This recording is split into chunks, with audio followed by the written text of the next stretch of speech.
எபிரேய புஸ்தகம் 7ஆம் அதிகாரம். இந்த 7ஆம் அதிகாரத்திலிருந்து நாங்கள் கிட்டத்தட்ட 8 வசனங்களை அல்ல 9 வசனங்களை இன்றைக்கு நாங்கள் தியானத்துக்கு எடுத்துக்கொள்வோம். எபிரேய புஸ்தகம் 7ஆம் அதிகாரம். இந்த 7ஆம் அதிகாரத்தில் சொல்லப்படுகிறது, இந்த மெல்கிதேக்கு சாலமீன் ராஜாவும் உன்னதமான தேவனுடைய ஆசாரியனுமாய் இருந்தான். ராஜாக்களை முறியடித்து வந்த ஆபிரகாமுக்கு இவன் எதிர்கொண்டு போய் அவனை ஆசீர்வதித்தான். பாருங்க, ஒரு பெரிய யுத்தம் 4 ராஜாக்கள் நினைக்கிறேன். இந்த 4 ராஜாக்களை முறியடிக்கிறார். வெறும் 300 பேரை கொண்டு போய், அதுவும் அவர்கிட்ட இருந்த வேலைக்காரர்கள், ஆபிரகாமிடத்தில் இருந்த 300 வேலைக்காரர்களை கொண்டு பெரியோரு படையை முறியடித்து திரும்புகிறார். அதை குறித்து நாங்கள் பெண்ணுக்கு நாங்கள் விவரமாக நாங்கள் பார்ப்போம்.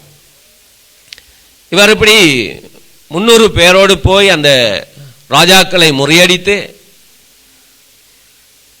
அந்த லோத்து சோதோமில் இருந்த தன்னுடைய சகோதரனுடைய மகன் லோத்துவும் அவருடைய மனைவி பிள்ளைகளை மீட்பதுதான் அவருடைய பெரிய டார்கெட்.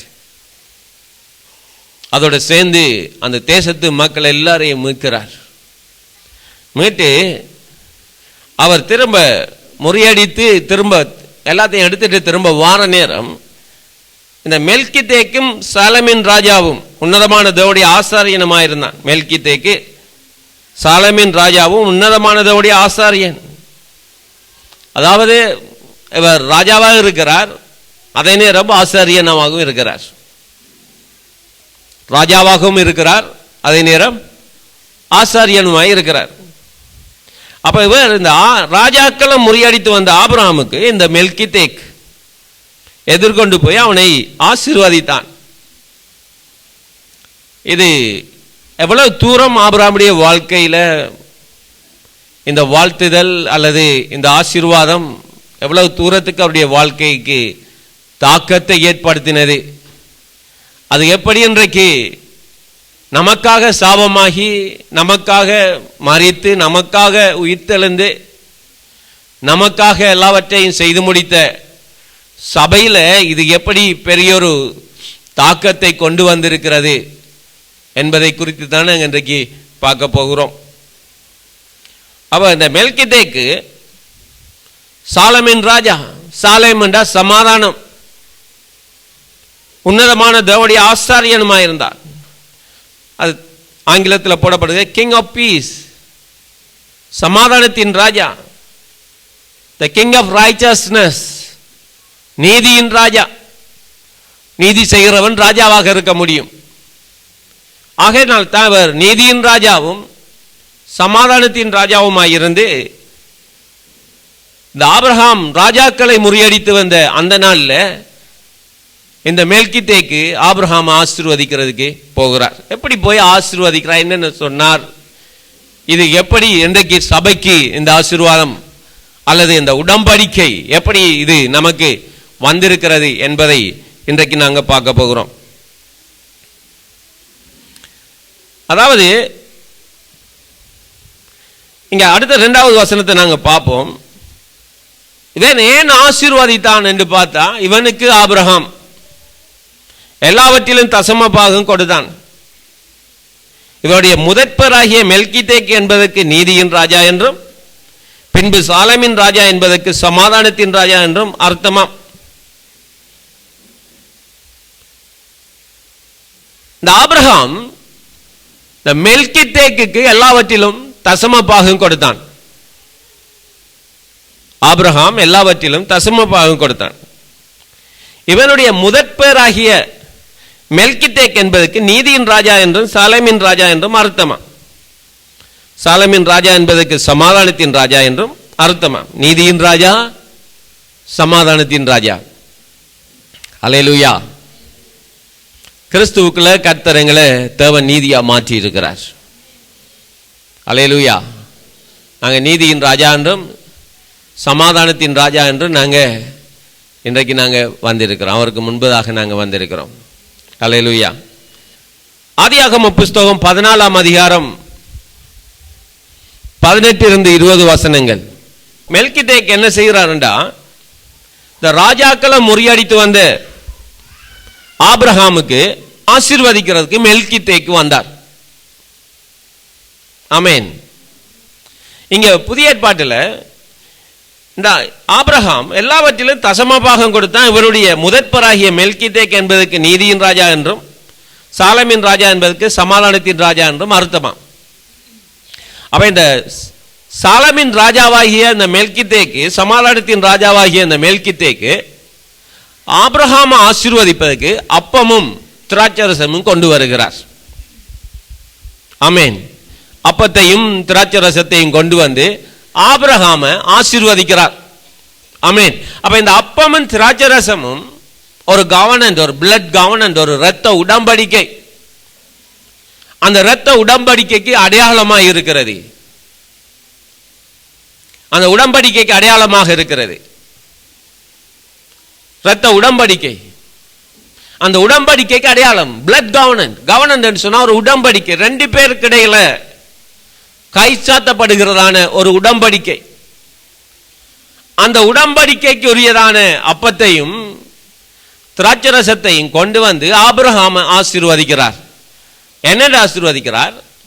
ஏன் ஆபிரகாம் அவர் அப்படி ஆசீர்வதிக்க வேணும்? இந்த ஆபிரகாம் எல்லாவற்றிலும் தசம பாகம் கொடுத்தான். எல்லாவற்றிலையும் தசம பாகம் கொடுத்தான்.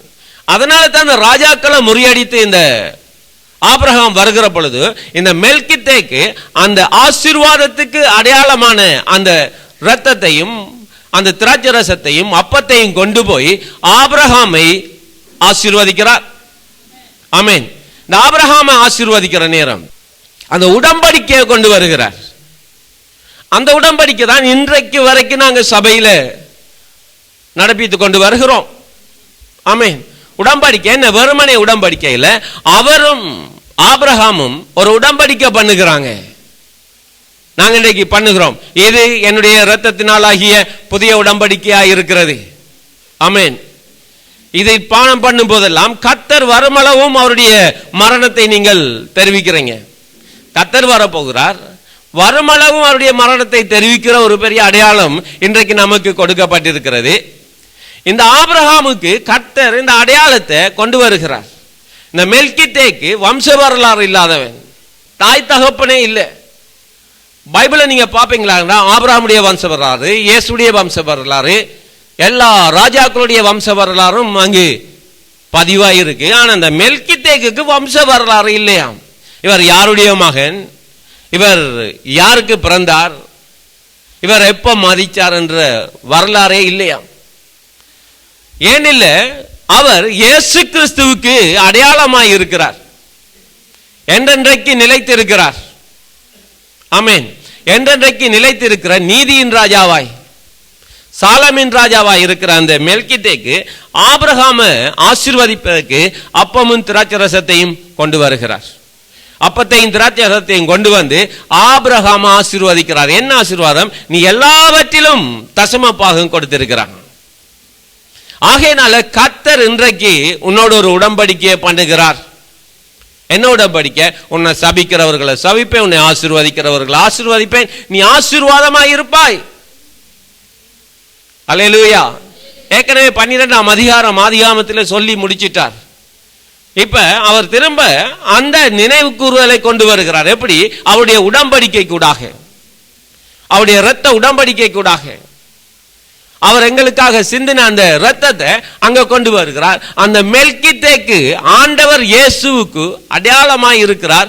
அவர்தான், அவர் மரிக்கல்ல, இதுவரைக்கும் பிழைத்து இருக்கிறார் என்று சொன்ன அந்த அடையாளம் இயேசு கிறிஸ்துவாகவே அங்கு குறிப்பிடப்படுகிறார், நிழலிடப்படுகிறார். ஆமென். அப்ப இந்த ஆபிரகாம் ராஜாக்களை முறியடித்து வந்த பொழுது இந்த மெல்கித்தேக்கு அப்பத்தையும் திராட்சரசத்தையும் கொண்டு வந்து ஆபிரகாமை ஆசீர்வதிக்கிறார். ஆமென். அப்ப ஆபிரகாம் ஆசீர்வதிக்கிறனே அவர் என்னென்ன வார்த்தைகள் அங்க சொல்லுகிறார் என்று நாங்க பார்ப்போம். 18வது வசனம். உன்னதமான தேவனுடைய ஆசாரிய அந்த சாலமின் ராஜாவாகிய மெல்கித்தேக்கு அப்பவும் திராட்சரசமும் கொண்டு வந்து அவனை ஆசீர்வதித்து, வானத்தையும் பூமியையும் உடையவராகிய உன்னதமான தேவனுடைய ஆசீர்வாதம் ஆபிரகாமுக்கு உண்டாவதாக வானத்தையும் பூமியை உடையவராகிய உன்னதமான தேவனுடைய ஆசீர்வாதம் ஆபிரகாமுக்கு உண்டாவதாக. உன் சத்துருக்களை உன் கையில் ஒப்பு கொடுத்த உன்னதமான தேவனுக்கு ஸ்தோத்திரம் என்று சொன்னான். இவனுக்கு ஆபிரகாம் எல்லாவற்றிலும் தசம பாகம் கொடுத்தான். இங்க சாலமின் ராஜாவும் உன்னதமான தேவனுடைய ஆசாரியனுமாய் இருந்த அந்த கர்த்தர் அல்லது அந்த மெல்கிதேக்கு, அந்த நீதியின் ராஜா அல்லது சமாதானத்தின் ராஜா என்ன செய்கிறான்னு சொன்னா, ஆபிரகாமை வந்து சந்திக்கிற நேரம் அன்றையும் உன்னதமான தேவனுடைய ஆசாரியன் அந்த சாலமேன் ராஜா மெல்கிதேக்கு அப்போ திராட்சரசம் கொண்டு வந்து அவனை ஆசீர்வதித்து, வானத்தையும் பூமியையும் உடையவர். யாருடைய பேரால இந்த ஆசீர்வாதத்தை சொல்றா? வானத்துக்கும் பூமிக்கும் சொந்தக்காரர், வானத்தையும் பூமியை உடையவராகிய உன்னதமான தேவனுடைய ஆசீர்வாதங்கள் ஆபிரகாமுக்கு உண்டாவதாக. வானத்தையும் பூமியையும் உடையவராகிய உன்னதமான தேவனுடைய ஆசீர்வாதம் ஆபிரகாமுக்கு வரட்டும் என்று சொல்லி வெறுமனே அதை மட்டும் சொல்லவில்லை. அங்கு அவர் ஒரு உடன்படிக்கையை ஏற்படுத்தி வைக்கிறார். என்ன உடன்படிக்கை? அவருடைய இரத்தத்தினால் ஆகிய புதிய உடன்படிக்கை. அந்த புதிய உடன்படிக்கையை அன்றைக்கே டிக்ளேர் பண்றார். எப்படி?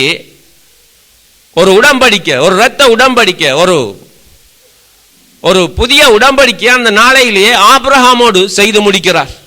அப்பத்தையும் திராட்சரசத்தையும் கொண்டு வந்து ஆபிரகாமை ஆசீர்வதிக்கிறார். அதற்கு அடையாளம் ஆண்டவராகிய இயேசுவுடைய இரத்தமும் அவருடைய சரீரத்தையும் அன்றைக்கு அடையாளப்படுத்தி ஆபிரகாமோடு ஒரு உடன்படிக்கை பண்ணுகிறார். ஆமென், அல்லேலூயா. அப்ப பாருங்க, அடுத்த வசனம் சொல்லுகிறது, அவனை ஆசீர்வதித்து வானத்தையும் பூமியை உடையவராகிய உன்னதமானதோடைய ஆசீர்வாதம் ஆபிரகாமுக்கு உண்டாவதாக. உன் சத்துருக்களை உன் கையில் ஒப்பு கொடுத்த உன்னதமான தேவனுக்கு ஸ்தோத்திரம் என்று சொன்னான். இவனுக்கு ஆபிரகாம் எல்லாவற்றிலும் தசம பாகம் கொடுத்தான். தசம பாகம் ஒரு பெரிய ஒரு இசு. தசம பாகம் இன்றைக்கு அதிகமான மக்களுடைய வாழ்க்கையில் இது பணத்தோடு டச் ஆகிறபடினால இந்த தசம பாகத்தை குறித்ததான ஒரு வில்லிங் ஹார்ட், ஒரு விருப்பம், இருதயத்தில் அந்த வாஞ்ச விருப்பம் உண்டாகிறது அதிகமாக இல்லை. ஏன்னு சொன்னா இது பணத்தோட கண்டெக்ட் ஆகிறது.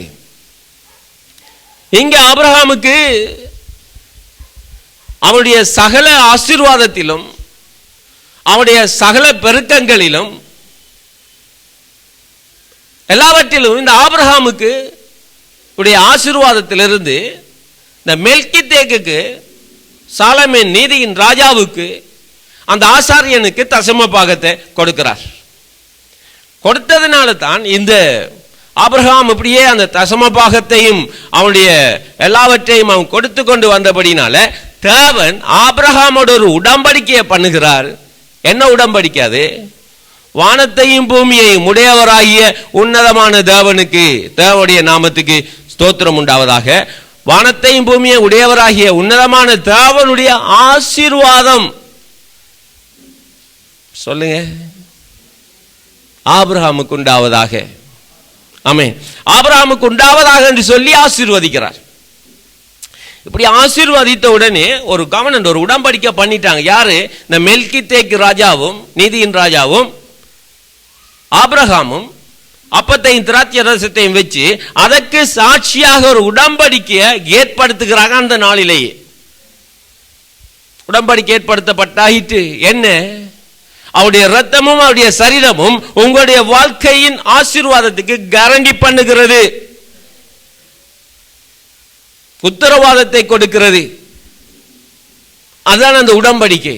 அந்த நீதியின் ராஜாவுடைய, அந்த சாலமின் ராஜாவாகிய சமாதானத்தின் ராஜாவுடைய அந்த உடன்படிக்கை அப்படியாக அவர்களுக்கு ஏற்படுத்தி வைச்சிருக்கிறது ஆபிரகாமுக்கு. ஆமென். அப்ப பாருங்க, உன் சத்துருக்களை உன் கையில் ஒப்பு கொடுத்த உன்னதமான தேவனுக்கு ஸ்தோத்திரம் என்று சொன்னான். இவனுக்கு ஆபிரகாம் எல்லாவற்றிலும் தசம பாகம் கொடுத்தான். ஆமென். எல்லாவற்றிலும் சொல்லுங்க, எல்லாவற்றிலும். அப்ப சோதமின் ராஜா ஆபிரகாமை நோக்கி, இப்ப பாருங்க அடுத்த ராஜா வாரான். இந்த சோதமின் ராஜா ஆபிரகாமை நோக்கி, ஜனங்களை எனக்கு தாரும், பொருட்களை நீ எடுத்துக் கொள்ளும் என்றான். இப்ப சோதமில் இருந்த தன்னுடைய ஆபிரகாமுடைய சகோதரனுடைய மகன் தான் லோத்து. இந்த லோத்துடைய குடும்பம் இந்த ராஜாக்களால் சிறைப்பிடிக்கப்பட்டு அவருடைய மனைவி, பிள்ளைகள், ஆடுகள், மாடுகள், பொன்கள், வள்ளிகள், பொருட்கள் எல்லாவற்றையும் அங்கிருந்த ஜனங்கள் எல்லாரையும் கொண்டு போயிட்டான், ராஜாக்களையும் பிடிச்சிட்டு. அப்ப அந்த நேரம் தான் இந்த ஆபிரகாம் 300 பேரோட போய் அந்த படையை மேற்கொள்ளுகிறான். எப்படி? கடவுளுடைய ஆசீர்வாதம் ஆபிரகாமோடு இருந்தது. அவருடைய அருள், அவருடைய வல்லமை, அவருடைய ஆற்றல், அவருடைய திறமை, அவருடைய அபிஷேகம், அவர் கொடுத்த அந்த பலம் ஆபிரகாமோடு இருந்தபடியினால இந்த 300 பேரே அந்த பெரிய படையை தோக்கடிக்கிறதுக்கு, துரத்துவதற்கு போதுமானதாக இருந்தது. கொஞ்சம் பேரை கொண்டு பெரிய ஒரு வெற்றியை சாதிச்சிட்டார். ஆகையினால தான் அங்கே இருந்த அந்த சோதமின் ராஜா என்ன சொல்றான் ஆபிரகாமை நோக்கி, ஜனங்கள் எனக்கு தாரும், மீட்டிட்டு வந்துட்டாய், இந்த ஜனங்கள் எல்லாம் எனக்கு தாரும், பொருட்களை நீ எடுத்துக்கொள்ளும், பொருள் எல்லாம் நீ எடுத்துரு, பொருட்கள் எல்லாம் எடுத்துட்டு போ என்று சொல்றான். அப்பதான் உடம்படிக்கை பண்ணிட்டார். அப்பத்தையும் திராட்சை ரசத்தையும் கொண்டு வந்து உடம்படிக்கை பண்ணிட்டு இப்ப ஆசீர்வாதம் குமியுது. என்ன? வெள்ளி, பொன், பொருள், ஆடு, மாடு, மிருகங்கள். அவன் சொல்றான், எல்லாத்தையும் நீ எடுத்துக்கொள்ள, எனக்கு ஜனங்களை மட்டும் தந்தா போதும். இந்த சோதமின் ராஜா யாரு? இவன் தான் அங்கு அவனுடைய தேசத்தில் தான் பொல்லாத அக்கிரமங்கள், ஓரின சேர்க்கைகள், வேசித்தனங்கள், விபச்சாரங்கள், ஆண் புணர்ச்சிக்காரர்கள், இப்படி நிறைய அந்த தேசத்தில் நிறைந்து போய் இருக்கிறது. ஆகையினால இந்த ஆபிரகாமுடையக்கு அந்த நரகள் எல்லாம் தேவைப்படலை. அவர் என்ன சொல்றான்னு சொன்னா, அதற்கு ஆபிரகாம் சோதமின் ராஜாவை பார்க்கிறான், ஒரு பார்வை பார்த்துருக்கிறான். எப்படி பார்த்தாரு தெரியல. சோதமின் ராஜாவை பார்த்து, நீ என்னை பற்றி என்ன நினைச்சிட்டா? நீ என்னுடைய ஆண்டவரை பற்றி நீ என்ன நினைச்சிருக்கிறா? என்னுடைய தேவனை பற்றி என்ன அறிவு உனக்கு இருக்கு? நீ இப்படி என்ன பார்த்து கேட்கலாமா என்று சொல்ற விதமா இந்த ஆபிரகாம் சோதமின் ராஜாவை பார்க்கிறான். பார்த்து ஆபிரகாமை சொல்றான், ஆபிரகாமை ஐஸ்வர்யவானாக்கினேன் என்று நீ சொல்லாதபடிக்கு நான் ஒரு சரட்டையாயிலும் பாதரட்சையும் வாரையாயிலும் உமக்கு உண்டானவில்லை யாதொன்றையும் எடுத்துக்கொள்ளேன் என்று. ஒரு சிரட்டை, அதாவது அந்த நாளையில பாவிச்ச தண்ணி குடிக்கிற பாத்திரங்கள், ஒரு சிரட்டையாயிலும் ஒரு சிலுப்பற ஒரு துண்டை கூட நான் எடுக்க மாட்டேன், வேளாம் எனக்கு வேணாம், வேளாம் எனக்கு தேவையில்லை என்று சொல்லி அண்டை அப்பதான் ஃப்ரெஷ்ஷா அந்த சாலமேன் ராஜாவாகிய உன்னதமான தாவீதுடைய ஆசாரியம் வந்து என்ன சொல்லிட்டு போனார்? வானத்தையும் பூமியையும் உடையவராகிய உன்னதமான தாவீதுடைய ஆசீர்வாதம் ஆபிரகாமுக்கு உண்டாவதாக என்று சொல்லி அந்த இரத்தத்தையும் அந்த அப்பத்தையும் திராட்சை ரசத்தையும் வைத்து ஒரு உடன்படிக்கையை பண்ணிட்டு போயிட்டார் கர்த்தர். ஆமென். இப்ப பக்க வழியாக வருகிறது, பக்க வழியாக நிறைய வரலாம், பக்க வழியாக இதை இப்படி நிறைய நன்மைகள் வார மாதிரி இருக்கும். ஆனா எல்லாம் சபிக்கப்பட்டவைகள், சாபம் நிறைந்தவைகள், எல்லாம் சபிக்கப்பட்டவைகள். ஆகையினால இந்த ஆபிரகாம் அந்த மெல்கித்தேக்கின் ராஜா சாலமின் ராஜாவாகிய அந்த கர்த்தர் சொன்ன வார்த்தைகளை உடனே தன்னுக்கு எடுத்துக்கொள்கிறார். எப்படி? அதற்கு சோதமின் ராஜாவை பார்த்து, ஆபிரகாமே ஐஸ்வர்யவனாக்கினேன் என்று நீ சொல்லாதபடிக்கு நான் ஒரு சரட்டையாகிலும் பாதரட்சையும் வாரையாகிலும் உமக்கு உண்டானவைகளில் ஒன்றை நான் எடுத்துக்கொள்ளேன் என்று வானத்தையும் பூமியையும் உடையவராகிய உன்னதமான தேவனுக்கு நேராக என் கைகளை உயர்த்துகிறேன். அப்பதான் சொன்ன அந்த வார்த்தை, சாலமின் ராஜா சொல்லி ஆசீர்வதித்த அந்த வார்த்தையை ஆபிரகாம் எடுக்கிறார். என்ன எடுத்து சொல்லுகிறார்? வானத்தையும் பூமியை உடையவராகிய உன்னதமான தேவனுக்கு நேரா என் கரங்களை ஏறெடுக்கிறேன், கையை உயர்த்துகிறேன். எனக்கு ஒத்தாசை வரும் பர்வதம் அவர்தான். அல்லேலூயா. எனக்கு ஒத்தாசை வருகிற பர்வதம், எனக்கு உதவி வருகிற பர்வதம் அவர்தான்.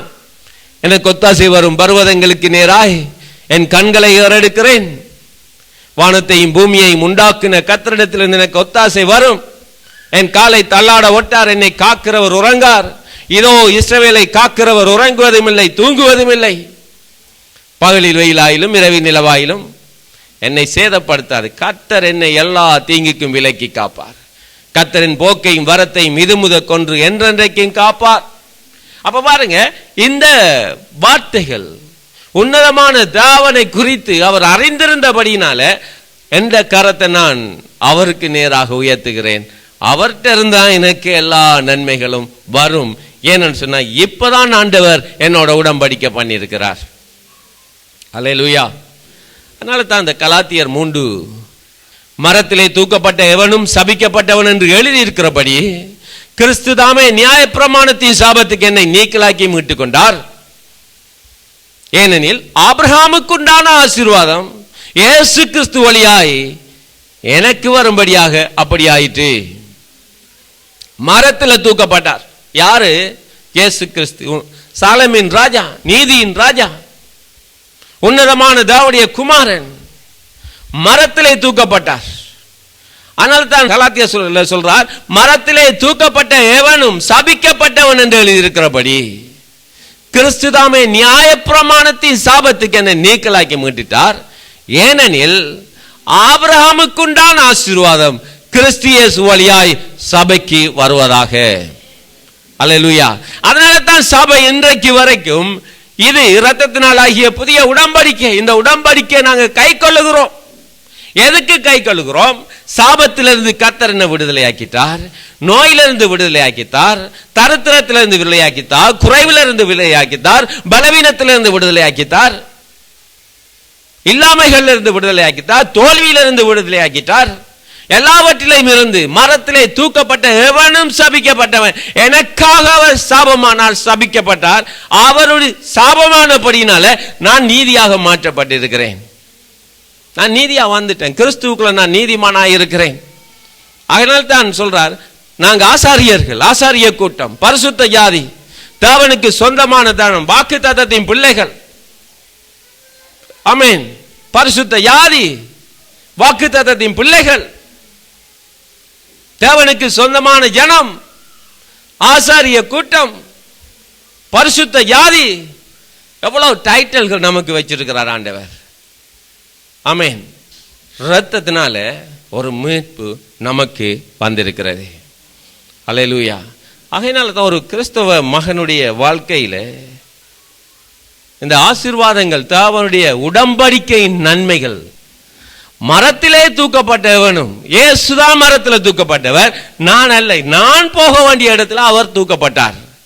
மரத்திலே தூக்கப்பட்டவனும் சபிக்கப்பட்டவன். சபிக்கப்பட்டன்னு சொன்னா அவன் காஞ்சரி செடியை போல அவனுடைய வாழ்க்கை ஒன்றுமே இல்லை. வனாந்திரம் மாதிரி வாழ்க்கை, குறைவுபட்ட வாழ்க்கை, தரித்திர வாழ்க்கை, நோயுள்ள வாழ்க்கை, தோல்வியுள்ள வாழ்க்கை, வெற்றி இல்லாத ஒரு வாழ்க்கை, திருப்தி இல்லாத ஒரு வாழ்க்கை, சாப்பிட்டாலும் பசி போகாத ஒரு தன்மை, எப்படியான ஒரு வாழ்க்கையில இருந்த எங்களை தான் கர்த்தர் ஆபிரகாமோட பண்ணின அந்த உடன்படிக்கை நிமித்தம் எங்களோட வாழ்க்கையை மாற்ற விரும்புகிறார்.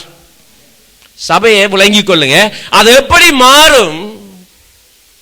மரத்தில் தூக்கப்பட்டது உண்மை, சாபத்திலிருந்து விடுதலையானது உண்மை, நோயிலிருந்து விடுதலையானது உண்மை, சபிக்கப்பட்டது உண்மை, எங்களை நீதிமானாக மாற்றினது உண்மை.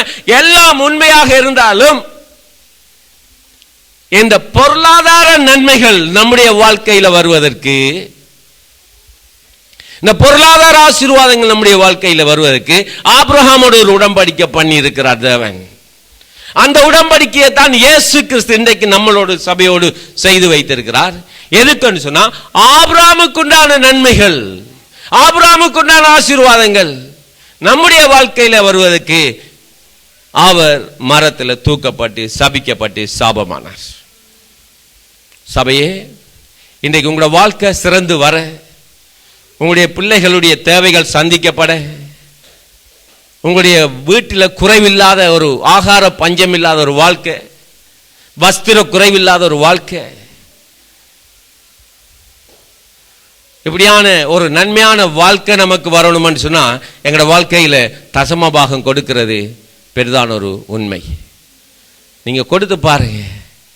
உங்களோட வாழ்க்கையில பெரிய நன்மை வரும். ஆகையினால தான் அந்த தசம பாகத்தை கொடுக்கிறவனுக்கு அவனோட வாழ்க்கை ஆசீர்வாதமா மாறும். ஏன்னு சொன்னா அது ஒரு உடன்படிக்கை, ஒரு கவர்னன்ட், ஒரு ஒப்பந்தம். இந்த ஒப்பந்தத்தை நாங்க புரிந்து கொள்ள வேணும். சாபத்திலிருந்து வந்துட்டோம், வழியில நீதியாக்கப்பட்டுட்டோம், தரித்திரத்திலிருந்து வந்துட்டோம், வியாதியிலிருந்து குணமாயிட்டோம், வறண்டு போயிருந்த எங்கட வாழ்க்கையில பரிசுத்தாவின் அபிஷேகத்தை எங்கட வாழ்க்கைக்குள்ள கொண்டு வந்துட்டோம். இப்படி எத்தனையோ நன்மைகள் நம்முடைய வாழ்க்கையில வந்துச்சு. வந்தாலும் இந்த உடன்படிக்கையில மெயினா சொல்லப்பட்ட ஒரு நன்மை என்னன்னு சொன்னா, இந்த பொருளாதார ஆசீர்வாதமும் நம்முடைய வாழ்க்கையில வர வேணும். அல்லேலூயா. பொருளாதார ஆசீர்வாதம் சொல்லுங்க. பொருளாதார ஆசீர்வாதம் நமது வாழ்க்கைக்கு வர வேணும். அல்லேலூயா. ஆமென். அப்ப இந்த உடன்படிக்கை மூலமாகத்தான் இந்த நன்மைகள் வருது. அதனால தான் இந்த திருவிருந்து பந்தியை நாங்க தவறக்கூடாது. ஏன்னு சொன்னா ஒரு ரினியூவல், ஒரு உடன்படிக்கை, ஒரு புதுப்பிக்கிற ஒரு வாழ்க்கை நமக்கு வர வேணும். இரத்தத்தினால் ஆகிய புதிய உடன்படிக்கை நாம செய்து கொண்டு வருகிறோம். எதுக்குன்னு சொன்னா, நான் இனி சாபத்தில் இல்லை, இனி நான் நோயில் இல்லை, நான் இனி தோல்வியில் இல்லை, நான் இனி பிரச்சனையில் இல்லை, நான் இனி தரித்திரத்தில் இல்லை, நான் வறுமையில் இல்லை, நான் அவருடைய நீதியா வந்துட்டேன், நான் அவருடைய சமாதானத்தில் வந்துட்டேன். இதுக்காகத்தான் சபைக்கு ஆண்டவர் சொல்லுகிறார், உன்னுடைய தசம பாகங்களை கொண்டு வா. ஏன்னு சொன்னா ஆபிரகாமை நான் ஆசீர்வதிச்சிட்டேன். இந்த ஆபிரகாமுடைய ஆசீர்வாதங்கள் உனக்கு வேணுமாக இருந்தா உன்னுடைய தசம பாகங்கள் கொடுக்கிறதுல பின்வாங்கிறாருங்க. அதான் பிளெஸிங், அதான் வாழ்க்கையை வளமாக்கும். ஆமேன்.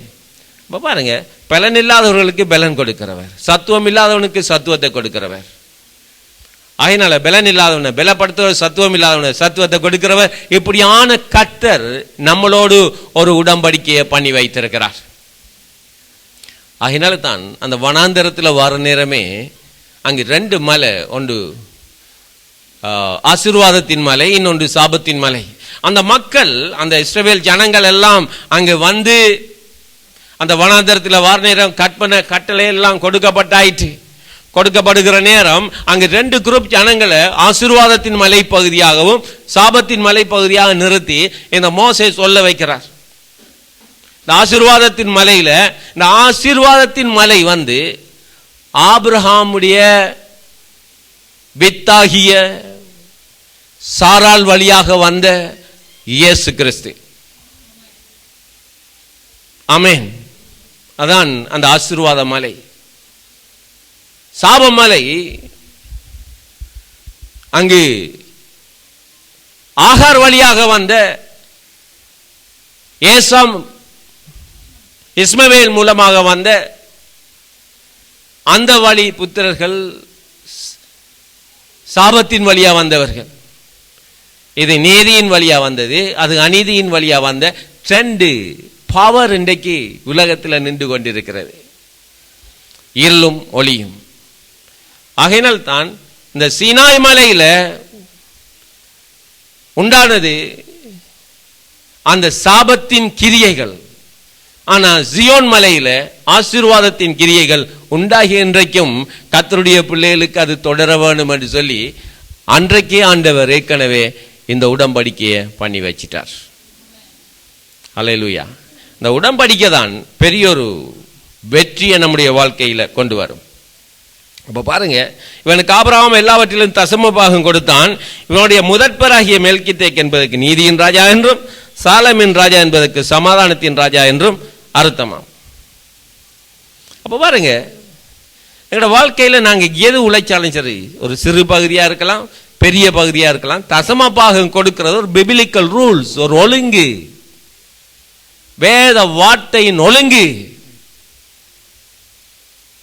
தசம பாகம் கொடுக்க வேணும். அல்லேலூயா. எல்லாரும் கொடுக்க வேணும். கொடுக்கிறதுக்கு நாங்க பழக வேணும். ஏனென்றால் அது ஒரு கவனம், இது ஒரு உடன்படிக்கை. அந்த உடன்படிக்கை என்னத்தை கொண்டு வருகிறது? ஆபிரகாமுடைய ஆசீர்வாதத்தை எங்க வாழ்க்கையில சிலுவை மரமாகிய அந்த கிறிஸ்து சிலுவையில தொங்கின அந்த அடையாளத்திலேயே மரத்திலே தூக்கப்பட்டவனும் சபிக்கப்பட்டவன் என்று எழுதி இருக்கிறபடி இட் இஸ் ரிட்டன், எழுதியிருக்கு. மரத்தில் தூக்கப்பட்டவன் சபிக்கப்பட்டவன் என்று எழுதப்பட்டிருக்கு. ஆகையினால சபிக்கப்பட்டவன் என்று எழுதியிருக்கப்படி கிறிஸ்து தாமே இயேசு நமக்காக சாபமானார், எனக்காக, உங்களுக்காக, சபைக்காக சாபமானார். சாபமாகி நியாய பிரமாணத்தின் சாபத்துக்கு, அந்த இஸ்மவேல் வம்சத்துக்கு உண்டான அந்த கிரியைகளுக்கு எங்களை விலக்கி ஆபிரகாமுக்கு உண்டான ஆசீர்வாதத்துக்குள்ள ட்ரான்ஸ்ஃபர் பண்றார். ஆமென். அடிமைத்தனத்திலிருந்து சுயாதீனத்துக்குள்ள கொண்டு வந்துட்டார். அப்ப அந்த அடிமைத்தனத்திலிருந்து சுயாதீனத்துக்குள்ள வருகிற பொழுதுதான் இந்த சோதோமின் ராஜா ஆபிரகாமை பார்த்து சொல்றான், இதெல்லாம் நீ எடுத்துக்கொள்ளன்னு சொல்லி. உடன்படிக்கையின் வலுவேஷன், உடன்படிக்கையின் அந்த பெருமதி, உடன்படிக்கையின் அந்த மகத்துவத்தை விளங்கி கொண்ட அந்த ஆபிரகாம் கையை உயர்த்துறான். வானத்தையும் பூமியை உடையவர், அவர்கிட்ட இருந்தா எனக்கு ஒத்தாசை வரும். கர்த்தரை நம்புங்க. ஹல்லேலூயா. கொடுத்துட்டு பாருங்க, உங்களோட வாழ்க்கையில கர்த்தரை விசுவாசிங்க, உங்களோட வாழ்க்கை சிறக்கும். ஆகையில தசம பாகம் கொடுக்கிறது பெரிய ஒரு பாக்கியமாக இருக்கிறது. இவனை பத்தி சொல்றார், இவன் தகப்பனும், 3வது வசனம், தகப்பனும் தாயும் வம்ச வரலாறும் இல்லாதவன், இவன் நாட்களின் துவக்கமும் ஜீவனும் முடிவும் உடையவனாய் இராமல் தேவனுடைய குமாரனுக்கு ஒப்பானவனாய் என்றென்றைக்கும் ஆசிரியனா இருக்கிறான். இப்ப இந்த வசனம் என்ன சொல்லுது? அவர் தேவனுடைய குமாரனுக்கு ஒப்பாக இருந்தார். அவர் எப்ப பிறந்தார், எப்ப மரித்தார், எப்ப அவருடைய சந்ததி யார் என்ற அந்த வம்சமே இல்லை. தேவ குமாரனுக்கு ஒப்பானவர் அன்றைக்கு ஆபிரகாமோட வந்த அந்த உடன்படிக்கையை பண்ணிட்டு போயிட்டார். ஆமென். ஹல்லேலூயா, ஹல்லேலூயா. இன்றைக்கும் அந்த உடன்படிக்கைக்கு எங்களை பங்குள்ளவராய் மாற்றி இருக்கிறார். பங்குள்ளவராக நாம் வந்துட்டோம். ஆமென். அப்ப என்னன்னு சொன்னா, கிறிஸ்துவின் தேவன் என்னுடைய தேவன், கிறிஸ்துவுடைய தகப்பன் என்னுடைய தகப்பன், கிறிஸ்துவுக்குள் வெற்றி சிறக்க பண்ணி எல்லா இடங்களிலும் நாங்க வெற்றியா வாழணும். ஆமென். ஏன்னு சொன்னா ஆபிரகாமுடைய ஆசீர்வாதம் கிறிஸ்து இயேசு வழியாய் நமக்கு சிலுவை மரத்தின் மூலமாய் நமக்கு கொடுக்கப்பட்டிருக்கிறது. இது சத்தியம். ஹல்லேலூயா, ஹல்லேலூயா.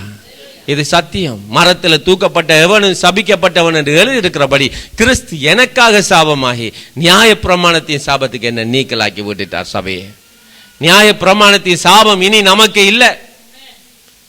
குறைவு இல்லை, வியாதி இல்லை, பஞ்சம் இல்லை, தோல்வி இல்லை. எங்களோட வாழ்க்கை வெற்றியாய் மாறும். இந்த வார்த்தையில் இருக்கிற அந்த ஆசீர்வாதங்கள் அறிக்கை பண்ண ஆரம்பித்து கிறிஸ்துவுக்குள்ள நான் மீண்டும் இருந்தீங்க, நான் புதிய சிருஷ்டி, புதிய ஜாதி, எனக்கு ஒத்தாசை வார பர்வதம் அவர்தான், எனக்கு நன்மை அவர்கிட்ட நான் வருகிறது, நான் வாளாகாம தலையாக போறேன், நான் கீழாக மேலாகுவேன், நான் விருத்தி அடைவேன், நான் செய்கிற காரியங்கள் எல்லாம் வாய்க்கும், நான் கடன் கொடுப்பேன், கடன் வாங்காது இருப்பேன். இப்படி தாவனுடைய வாக்கு தத்தங்களை எடுத்து கொஞ்சம் கொஞ்சமா இந்த மனதில் போட்டு போட்டு இந்த மழையை நம்பாத, மழையை பார்க்காத, வெள்ளத்தை பார்க்காத, ஜனங்களை பார்க்காத என்ற அந்த அறிவு வந்த பொழுது தாவனுடைய மகத்துவமான வார்த்தைகளை மனதில் எடுத்து நாவுனால பேச ஆரம்பிக்க வாழ்க்கை சூழ்நிலைகளை கர்த்தர் மாற்றி அமைச்சார். ஆமென். அதனால தான் ஜனங்கள் சபைக்கு ஒரு ஆசீர்வாதம். ஆமென். நீங்க கொடுத்தீங்கன்னா சிறப்பா நடக்கும் எல்லாம். அல்லேலூயா. ஆகையினால தான் ஜனங்கள் ஒரு ஆசீர்வாதம். சிஸ்டர் சொல்றான், ஜனங்கள் ஒரு ஆசீர்வாதம். அப்ப பாருங்க, இவன் எவ்வளவு பெரியவனா இருக்கிறான் பாருங்க. ஆறு, இந்த மெல்கிதேக்கு கோத்திர தலைவனாகிய ஆபிரகாம் முதல் கொண்டு கொள்ளையிடப்பட்ட பொருட்கள் இவனுக்கு தசமாகம் கொடுத்தான். ஆபிரகாம் முதலாய் ஆபிரகாம்ல இருந்து கொள்ளையிடப்பட்ட களவெடுத்து திருடித்து வந்து தசமாகம் கொடுக்கல. ராஜாக்களுடைய யுத்த நாட்கள் வருகிற பொழுது இந்த ராஜாக்கள் எல்லாம் யுத்தம் செய்து ஒரு தேசத்தை போய் அட்டாக் பண்ணி தாக்கி அதை கைப்பற்றி அங்க இருக்கிற பொக்குஷங்கள், வெள்ளி, பொன், பொருள், ஆடு, மாடு எல்லாவற்றையும் எடுத்துட்டு வருவாங்க. எடுத்துட்டு வந்து மெல்கிதேக்குக்கு தசம பாகம் கொடுத்தாங்க. அந்த தேசம் ஆசீர்வதிக்கப்பட்டது. அல்லேலூயா. தேசம் ஆசீர்வதிக்கப்பட்டது. அப்போ தசம பாகம் 10 ஒன்று, 10 ரூபாய்க்கு 1 ரூபா கொடுக்கணும், 100 ரூபாய்க்கு 10 ரூபா கொடுக்கணும், 1000 ரூபாய்க்கு 100 ரூபா கொடுக்கணும். இதெல்லாம் தேவன் எங்களுக்கு எங்களுடைய வாழ்க்கையில் ஒரு சிஸ்டத்தை வச்சிருக்கிறார்.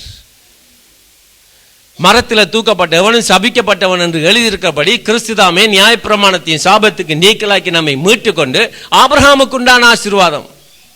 எப்ப ஆபிரகாமுக்கு உண்டானது? யுத்தத்தை வெண்டு ஜனங்களை மீட்டு கொண்டு வார நேரம் திராட்சை ரசத்தையும் அப்பத்தையும் இந்த மெல்கித்தேக்கு கொண்டு வந்து உடம்படிக்க பண்ணுகிறான். மெல்கித்தேக்கு என்ன உடம்படிக்க பண்றான்? இனி உன்னுடைய வாழ்க்கை வெற்றி தான், உன்னுடைய வாழ்க்கை ஜெயம்தான், நீ செய்கிற காரியம் எல்லாம் வாய்க்கும், நீ வாழாகாம தலையாகும். அதான் அந்த உடம்படிக்க, ரத்த உடம்படிக்க, அந்த பிளட் கவர்னன்ஸ், அந்த புதிய உடம்படிக்க இன்னைக்கு நமக்கு இயேசு செய்து வச்சிருக்கிறார். தோல்வி இல்லை நமக்கு. நாங்க யாரு? நமக்கு என்ன கொடுக்கப்பட்டிருக்கு? நாங்க எப்படிப்பட்டவர்கள்? எங்களுக்கு என்ன ஆற்றல் இருக்கிறது? நமக்குள்ள என்ன வல்லமையை கர்த்தர் வச்சிருக்கிறார்? என்ன அதிகாரத்தை நமக்கு தந்த? எல்லாம் இந்த உடம்படிக்கை மூலமாக கர்த்தர் சபைக்கு தந்திருக்கிறார். சபையை விழிப்படைஞ்சு இந்த உண்மையில வாழ பழகுங்க. கர்த்தர் உங்களை உயர்த்துவார், கர்த்தர் உங்களை ஆசீர்வதிப்பார். ஹல்லேலூயா, ஆமென். கர்த்தர் ஆசீர்வாதம். அதனால் தான் இவன் எல்லாவற்றிலையும் தசமம் கொடுத்தபடினால இந்த ஆசாரியன் உடம்படிக்கையில் வந்து அவனை ஆசீர்வதிக்கிறார்.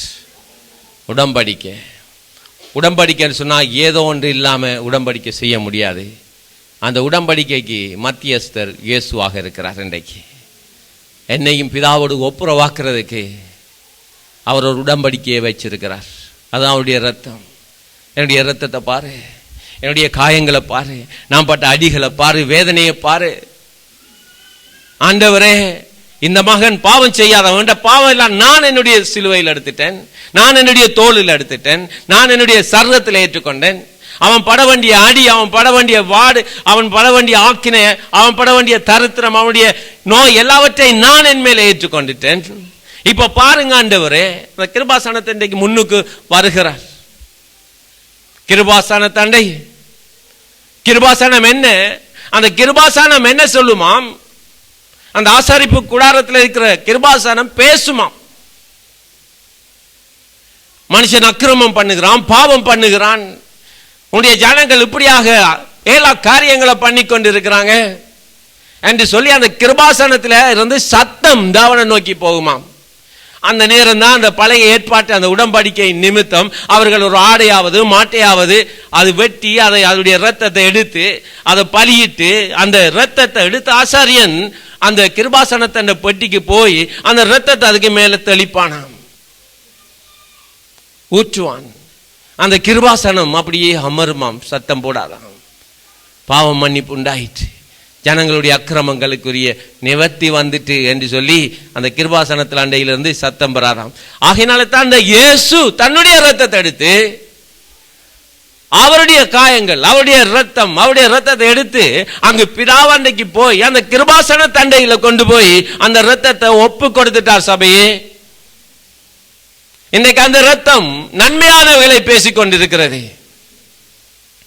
என்னுடைய ரத்தத்தை பார், என்னுடைய காயத்தை பார், என்னுடைய விழாவை பார் என்று சொல்லி அந்த ரத்தம் பேசிக் கொண்டிருக்கிறது. அதன் மூலமாக தேவன் ஒரு உடன்படிக்கை பண்ணி வச்சிருக்கிறார். கிட்டத்தட்ட யாரும் சொன்னாங்க, ஒரு இன்சூரன்ஸ், அதாவது ஹெல்த் கேர் ஒரு இன்சூரன்ஸ் சொன்னாங்களாம், 34 வியாதிக்கு உங்களோட பிள்ளைக்கு நான் உத்தரவாதம் தர்றோம். எந்த வியாதி வந்தாலும் சரி. உங்களுக்கு தெரியுமா, உலகத்தில் 39 வியாதிகள் இருக்கிறது, 1-40. 34 வியாதிக்கு இன்சூரன்ஸ் பண்றாங்க. அந்த 34 வியாதியில் ஏதோ ஒரு வியாதி வந்தாலும் நீங்க எந்த ஹாஸ்பிட்டலுக்கு போகலாம், இவ்வளவு காசு செலவழிச்சு ட்ரீட்மெண்ட் எடுக்கலாம், முழு பொறுப்பையும் அந்த ஹெல்த் கேர் அந்த இன்சூரன்ஸ் பே பண்ணும்.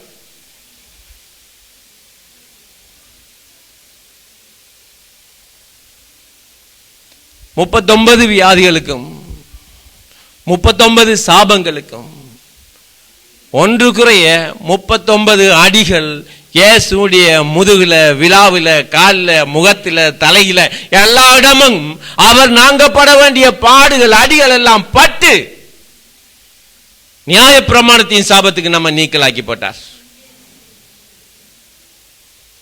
பேமெண்ட் செய்தாச்சு. உங்களுக்குரிய எல்லா பேமெண்ட்டையும் ஆண்டவர் பண்ணிட்டாரு. அல்லேலூயா. சத்தியத்தை அறிங்க, சத்தியம் உங்களோட விடுதலையாக்கு. தரித்திரத்துக்கு, சாபத்துக்கு, வறுமைக்கு, வியாதிக்கு, போதாமைக்கு, குறைவுக்கு, தோல்விக்கு, அதைரியத்துக்கு எல்லாவற்றையும் இயேசு மேற்கொண்டு முடிச்சிட்டார். சபையை அவரை நம்புங்க. நம்பிட்டா வாழ்க்கை வளமா மாறும். நான் ஆராதிக்கிறவர் இன்னார் என்று நான் அறிந்திருக்கிறேன். நாங்க பார்த்தோம். அவர் எங்களை தப்பி வித்தாலும் சரி, தப்பி வைக்காம போனாலும் சரி, நீர் உண்டு பண்ணி வைத்திருக்கிற அந்த சிலைய நாங்க வணங்க மாட்டோம். அன்றைக்கு சாத்ராக், மேசாக், ஆபேத் நேகோ உறுதியான தீர்மானம் எடுத்தாங்க. எரிகிற அக்னி சுவால என்ன, நீ எது வேணுமென்றாலும் போடு என்று சொல்லி ராஜாவோட ஒரு சேலஞ்ச் பண்றாங்க. ஏனென்றால் நான் ஆராதிக்கிறது அவன் இன்னார் என்று நான் அறிந்திருக்கிறேன். அல்லேலூயா. நான் ஆராதிக்கிறவர், நீங்க வணங்குறவர், உங்களோட உடன்படிக்கை தேவன் யாரு? அவர் தான் கர்த்தர் இயேசு. உடன்படிக்கை பண்ணிட்டார்.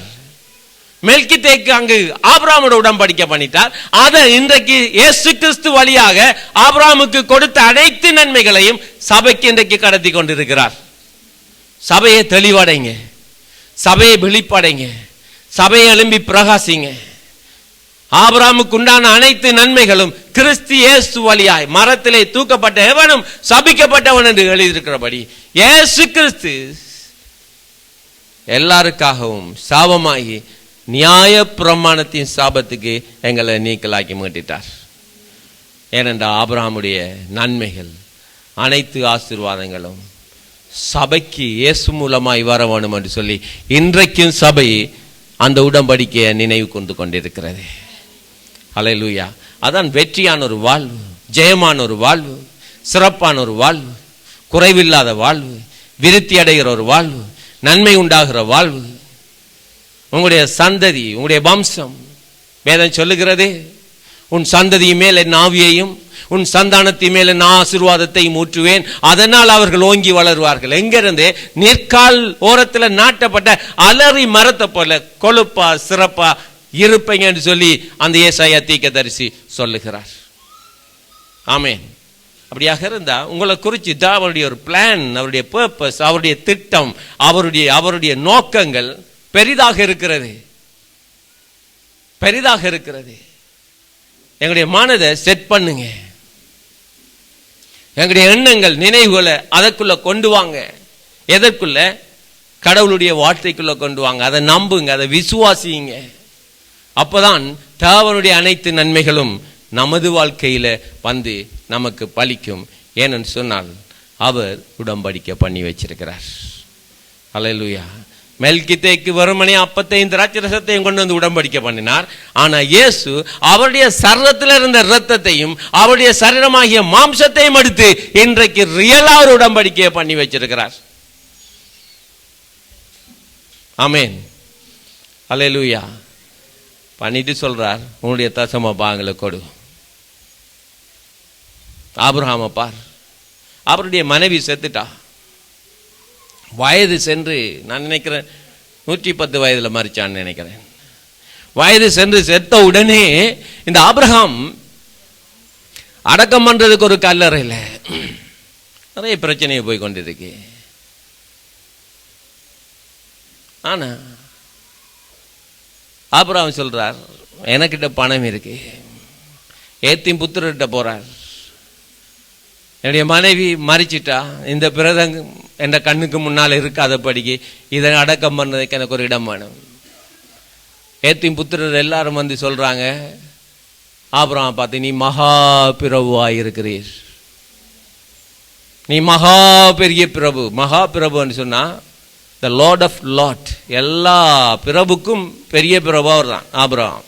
ஆனால் நான் சொல்லுகிறேன், எல்லா பிரபுக்கும் பிரபு நம்முடைய ஆண்டவராகிய இயேசு கிறிஸ்து. அதனால தான் ஜீசஸ் இஸ் த லார்ட் என்று நாங்கள் சொல்லுகிறோம். இயேசுவே பிரபுவாய் கர்த்தராய் இருக்கிறார்.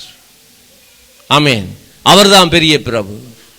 அப்ப அவர் சொல்றார், ஏத்தின் புத்திரர் சொல்றான், இதை நீ எடுத்துக்கொள்ள ஆண்டவரே. அவர் சொல்றான், நான் சும்மா எடுக்க மாட்டேன், இதுக்குரிய கிரயம் எவ்வளோ என்று சொல்லு. வெள்ளியையும் பொன்னையும் அளந்து கொடுத்தானாம். அப்படிதான் வேதம் சொல்லுது. வெள்ளியையும் பொன்னையும் மரக்காலில் அளந்து ஏத்து புத்திரர் கையில கொடுத்து, இன்றைக்கு நான் ஏத்தின் புத்திரரில் இந்த கல்லறை தோட்டத்தை வாங்கினேன் என்று சொல்லி சாட்சியும் வைத்து ஏத்தின் புத்திரருக்கு அளந்து கொடுத்தான். ஹல்லேலூயா. அவன் சொல்றான், நீ மகா பிரபு. எப்படி அவர் பிரபுவானார்? ஒன்றுமே இல்லை, வாழ்க்கையில் ஒன்றுமே இல்லை. ஆண்டவர் சொன்னார், உன் இனத்தையும் உன் தாயையும் உன் தகப்பன் வீட்டையும் விட்டு நீ போ, நான் உனக்கு காண்பிக்கும் தேசத்துக்கு போ, அங்க நான் உன்னை ஆசீர்வதிப்பேன், நீ போய் சேர, நான் உன்னை ஆசீர்வதிப்பேன், உன்னை பெரிய ஜாதியாக்குவேன். ஆமென். ஆபிரகாம் வாக்குத்தத்தம் பண்ணப்பட்ட பூமிக்கு போறதுக்கு இடையிலேயே பூமி தாங்க முடியாத அளவுக்கு கர்த்தர் ஆபிரகாமை ஆசீர்வதிச்சிட்டார். அதனால தான் லோத்து பிரிஞ்சு போனான் சோதமுக்கு. ஒரு ராஜா லோத்துடைய மனைவிய, ஆபிரகாமுடைய மனைவியை பார்த்து ஆசைப்பட்டுட்டான். என்ன சொன்ன ஆபிரகாம் சொல்றார், போற இடமெல்லாம் நீ என்ன அண்ணன் என்று சொல்லிடு, நான் உன்னை தங்கச்சி என்று சொல்லிடுவேன். அப்பதான் நாங்க தப்பிக்கொள்ளலாம். நாங்கள் ரோட்டில் சந்தில் இப்பயே பாருங்க, போய் வாரதே கல்யாணம் முடிச்சவங்க, முடியாதவங்க, சின்ன பிள்ளைய பெரிய இவ்வளவு பிரச்சனை, உத்தரவாதம் இல்லாத ஒரு நாட்கள். அந்த நாளே அப்படி இருந்திருக்கு. ஆகையினால் ஆபிரகாம் சொல்றார், நீ என்ன அண்ணன் சொல்லு, நான் உன்னை தங்கச்சி சொல்றேன். அப்ப இந்த சாராள் மிகவும் அழகா இருந்தாலாம், உலகத்திலேயே அவ்வளவு போல அழகிய ஒருத்தரையும் இல்லையா. அப்ப இதை போய் அந்த ராஜாவுக்கு சொல்றாங்க அந்த மக்கள். ராஜா வந்து பார்க்கிறான், ஆஹா இவ்வளவு அழகான ஒரு பெண் இருக்கிறாள் எனக்கு தெரியலைன்னு சொல்லி அவன் பரிவாரங்களோடு தோழிகளோடு அந்த பல்லக்காதை ஏத்திட்டு போற அந்த வண்டிகளோடு வந்து இந்த சாரால ஆபிரகாமோட கதைச்சி கூட்டிட்டு போறான். நான் இவ்வளவு திருமணம் போறேன், நீ அண்ணன் என்று கொண்டு போயிட்டான் பாருங்க. கொண்டு போனது மட்டும் இல்ல, ஆபிரகாமுக்கு இப்ப ஆபிரகாம் ராஜாவுடைய மச்சான மாறிட்டாரு. அப்ப ஆபிரகாமுக்கு சாராள் நிமித்தம் வெள்ளி பொன் பொருள், ஆடு மாடு ஒட்டகங்கள் கோழியக்காரர்கள் வேலைக்காரர்கள் எல்லாம் ராஜா அப்படியே கொடுக்கிறான். எதுக்கு? சாராளை முடிக்கிறதுக்காக. இப்ப நம்ம ஊர்ல கல்யாணம் முடிக்கிறோமா இல்லை, இன்றைக்கு பின்னேற வந்தாங்க கல்யாணம் முடிச்சுட்டாங்களா, அப்படி முடிக்க மாட்டாங்க. அவங்க ஒரு பெண்ணை கொண்டு போனா கிட்டத்தட்ட ஒரு வருஷத்துக்காவது குறைஞ்சது அவங்கள ரெடி பண்ணுவாங்க. மணவாளனாகிய இயேசு மணவாட்டியாகிய சபையை எடுத்துக்கொண்டு போக வர இருக்கிறார். ஆமென் சொல்லுங்க, ஆமென். மணவாட்டியே ஆயத்தப்படு. கர்த்தரிலும் கர்த்தருடைய சத்துவத்தின் வல்லமையிலும் சபை ஆயத்தமா இருக்கணும் மணவாளன் இயேசு வாரதுக்கு. பவுல் அப்ப சொல்றார், கற்புள்ள கன்னியாகிய சபையை ஒரே புருஷனாகிய இயேசுவுக்கு நான் சபையை ஒப்புக் கொடுக்கிறேன் என்று சொல்றார். எக்காலம் தொனிக்கும், வானத்திலிருந்து சத்தம் கேட்கப்படும், சபையை எடுத்துக்கொண்டு போக கர்த்தர் இயேசு வர இருக்கிறார். ஆமென் அல்லேலூயா. இப்போ சாராள் மேக்கப் பண்ணிட்டு இருக்கிற நேரம் ஆண்டவர் அந்த ராஜாவோட பேசுறார். நீ யாருன்னு நினைச்சா, யாருடைய மனைவியை கொண்டு வந்து வச்சிருக்கிறா, கவனம், அவளை கை போட்டுறாத என்று சொன்ன. அவனுக்கு உடம்பெல்லாம் கொப்பளங்களும் வியாதிகளும் வருகிறது, வேதனை வருகிறது. அவன் என்ன செய்யறான்னு சொன்னா, ஆபிரகாமை கூப்பிட்டு, நீ என்ன வேலை பண்ணின மச்சான், இவள் உன்னுடைய மனைவியா இருக்கக்குள்ள நீ ஏன் இப்படி பண்ணிட்டான், நான் இவளை தொட்டு இருந்தா இவளை முடிச்சிருந்தா எவ்வளவு தண்டனை எனக்கு வந்திருக்கு, நல்ல வாழை உன் ஆண்டவர் என்னோட பேசிட்டாரு. ஆகையினால அவளுக்கு மொக்காட்டுக்கான துணியையும் கொடுத்து போய்த்து வா, வேலைக்காரன் வேலைக்காரிகள் ஆடுகள் மாடுகள் வெள்ளிகள் பொன்கள் பொருள்கள். ஆபிரகாமுக்கு இதெல்லாம் கர்த்தர் வைக்கிற நன்மைகள். கூடார வாசியா போறான், ஆனா சுமக்க முடியாத நன்மைகள். வாக்குத்தத்தம் தேசத்துக்கு போறதுக்கு இடையிலே ஆபிரகாம் பெரிய சீமான பிறவா போயிட்டான். ராஜாக்கள் பார்க்கிறாங்க, இவன் எப்படிப்பட்ட மனுஷன் சொல்லி ஆபிரகாமோடு வந்து உடன்படிக்கை பண்றாங்க. என் மேல மட்டும் கை வச்சிடக்கூடாது, எங்களை தேசத்துக்கு நீ உதவி செய்யணும், நாம 2 பேரும் உடன்படிக்கை பண்ணுவோம் என்று சொல்லி அவங்களும் உடன்படிக்கை ராஜாக்கள் வந்து உடன்படிக்கை பண்றாங்க. வேதம் சொல்லுகிறது, ராஜாக்கள் உன்னிடத்தில் நடந்து வருவார்கள், பிரபுக்கள் வருவார்கள். ஏன்னு சொன்னா நாங்க மகா பிரபுவாகிய இயேசு கிறிஸ்துடைய பிள்ளைகளாய் நாங்க இருக்கிறோம். அப்ப பாருங்க, கர்த்தர் ஆபிரகாம் ஆசீர்வதிச்சார். ஆபிரகாம் மரிச்சிட்டாரு, அவருடைய சந்ததி வந்தது. இன்னைக்கு இஸ்ரவேல் தேசத்துல கொஞ்சம் சந்ததி இருக்கு. யூதா கோத்திரம் அங்க நிற்கிறது. ஆபிரகாமுடைய ஆசீர்வாதத்தை இப்ப கொடுக்கிறதுக்கு ஒரு ஆள் வேணும், அவர்தான் நம்முடைய ஆண்டவராகிய இயேசு. அப்ப ஆபிரகாமுக்கு உண்டான ஆசீர்வாதங்களை கொடுக்கிறதுக்கு என்ன செய்தார்? அவருடைய குமாரனை வாதிக்க வச்சு, அடிக்க வச்சு, பாடுபட வச்சு, வியாதிகளை சுமக்க வச்சு, அவர் ரத்தம் சிந்த வச்சு, அவருடைய சரீரமாகிய அப்பத்தை கிழிக்க வைத்து, அவரை ஒரு படைச்சாலையை போல வயல்ல உழவுன்னு அந்த தடங்களை நீங்க பார்த்திருப்பீங்க. அது மாதிரி அவருடைய உடம்பெல்லாம் ஏசாயா தீர்க்க சொல்றார், படைச்சாலையை போல உம்முடைய முதுகு, உம்முடைய சரீரம் இருக்கிறது என்ன, அங்க தோலே இல்லை. அப்படிப்பட்ட காயங்களை கர்த்தர் இயேசு பட்டிருக்கிறார் நமக்காக. ஆமென். இப்ப சொல்றார், மரத்தில் தூக்கப்பட்டார், அவர் சபிக்கப்பட்டார், நியாய பிரமாணத்தின் சாபத்துக்கெல்லாம் அவர் சாபமானார், பாட அனுபவிச்சார், துக்கத்தை எடுத்தார், வியாதி எடுத்தார், நோயை எடுத்தார், வறுமை எடுத்தார், தரித்திரத்தை எடுத்தார், எல்லாவற்றையும் எடுத்துட்டார். எடுத்ததுனால திரும்ப அதுக்கு கீழ்வாக செஞ்சோம். ஏனென்றா ரகசியம் என்னன்னு சொன்னார், சொல்றார், ஏனெனில் ஆபிரகாமுக்கு உண்டான வெற்றி, ஜெயம், நன்மைகள், ஆசீர்வாதங்கள் கிறிஸ்து இயேசு வழியாய் சபைக்கு வரட்டும். அல்லேலூயா. அதைத்தான் நாங்கள் இன்றைக்கு அந்த உடன்படிக்கை நாங்கள் நினைவு கூர்ந்து கொண்டிருக்கிறோம். அல்லேலூயா. சபையே, உங்களுடைய நன்மைகளில் கொடுங்க, உங்களுடைய நன்மைகள்ல இருந்து தசம பாகம் கொடுங்க, காணிக்க கொடுங்க. அல்லேலூயா. கொடுத்தா இந்த உடன்படிக்கை உங்களோட வாழ்க்கையில் வந்து உங்களுக்கு பலிக்கும்.